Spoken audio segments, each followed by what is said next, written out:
Good day to all employers. My name is Mary Ann Del Mundo, 31 years old, a high school graduate, married for 5 years, and I have two daughters, 10 years old and 4 years old.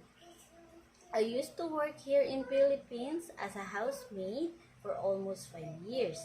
I serve 6 members of the family with 2 children.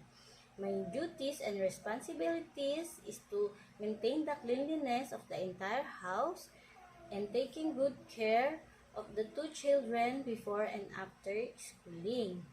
I am a trustworthy person, hardworking, obedient, polite, loving, and also God-fearing.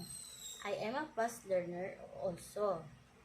I hope you like it and choose me as a helper in your house. Thank you and God bless you all.